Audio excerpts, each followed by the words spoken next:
So here's 76. And so here we can see that we're missing some terms, right? We go from a third degree binomial, we go from a third degree term all the way to a 0th degree term with our constant here.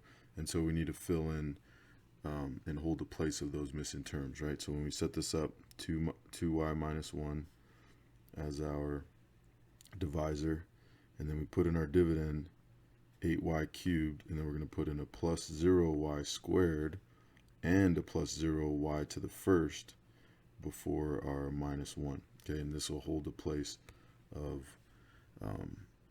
those those degree terms. And so when we divide, we'll have something to add and subtract with our like terms. Okay. All right, and so the first thing we're going to do is take the first term divided by the first term in the dividend divided by the first term in the divisor. And so 8y cubed divided by 2y, and that's going to be 4y squared, right?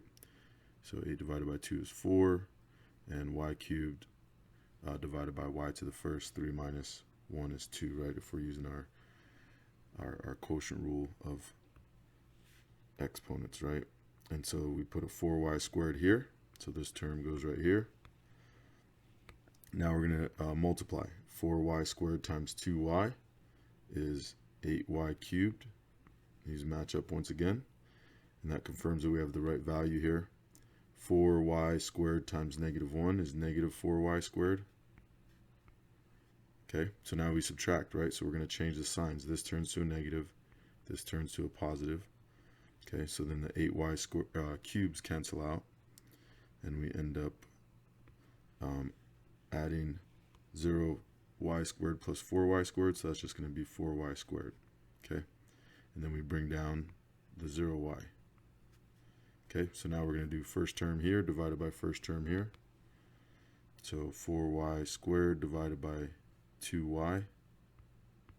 4 divided by 2 is 2. And y squared divided by y to the first is just y to the first, or just y. And so we'll put plus 2y up here. Okay, and then we'll multiply again. 2y times 2y is 4y squared. 2y times negative 1 is negative 2y. Change the signs because we're subtracting. And so the 4y squareds cancel out. 0y plus 2y is 2y. Bring down the minus 1. And so notice how this is the same as this, right? And when that happens, then what do you think our remainder will be? All right. And if you said 0, you guessed it. And so now, and you'll see it'll work out anyway, even if you don't recognize that at the moment. So now I'm going to do 2y down there divided by 2y in the divisor. So 2y divided by 2y is 1. Right, 2's cancel out, y's cancel out. So a lot of times our 1 can be invisible, but in this case, since there's nothing else there, we have to include it, right? And so we'll put a plus 1 here. We multiply. 1 times 2y is 2y. 1 times negative 1 is negative 1.